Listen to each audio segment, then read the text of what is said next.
girl hid a bag of bread in her clothes, but before she could get out of the shop, the manager stopped her. The shopkeeper then told the girl to call her parents to pay, but she kept her head down and didn't say anything. The manager's wife saw the girl's embarrassment. Instead of blaming her, she gave her the bread. When she walked out of the shop with the bread, there was a little girl even younger than her waiting outside. Then she gave her sister the only bread she had. It wasn't that she didn't want to contact her parents. She didn't know where her parents were. Then she took her sister towards her home. And this home is actually a van parked under the bridge. Not long ago, their mom suddenly disappeared from the house. Their father quit the house they were renting and took them to look for their mom. But a few days ago, he parked the van under the bridge. Then he left without a word. He never came back. Lisa and her sister have been living under the bridge since dad left without saying goodbye. There was no place to wash under the bridge. She took her sister to the park to wash her hair, but the tap water was too cold. Her sister always screamed when she froze. At night they slept in the car. To ease her hunger, Lisa would laugh and tell her fairy tales. During the days they lived under the bridge, Lisa noticed two boys passing by. One of them was always staring at them. One day Lisa went out to look for food and her sister woke up to find her missing. The two boys were just passing by and saw what happened. The two boys came over, but they didn't know what to do with a crying girl. But then Lisa came back. Her sister jumped into her arms. Without food,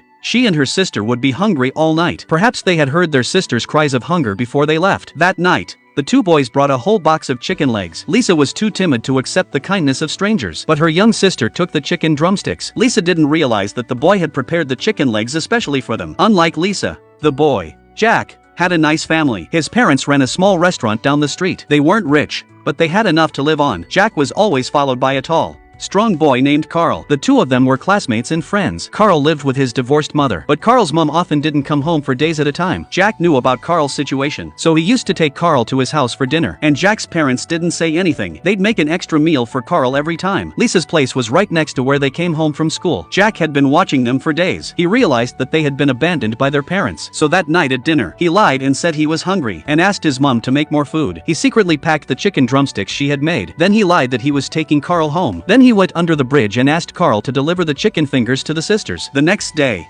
Jack and his sister left for school. On their way to school, they saw the girl under the bridge again. Jack realized the girl was out looking for food. He took one look at her from a distance. Then he took his sister and left. At lunchtime, he put the bread in a plastic bag. After school, he couldn't wait to give it to the girl. But when Jack got there, he found a couple of thugs had taken over Lisa's van. They were playing around in the van as if it was theirs. Lisa and her sister could only watch from afar, not daring to resist. In the end, she had to take her sister and leave for a while. Jack followed the sisters for a while. Then he asked Carl to give them the bread. The moment they received the bread, Jack and Lisa looked at each other for the first time. Looking at Lisa's desperate and helpless eyes, Jack said he knew a place where they could eat. When his sister heard that, she followed him straight away. Lisa had no choice but to follow him. The place to eat was Jack's restaurant. He brought the two sisters home and asked his mother to make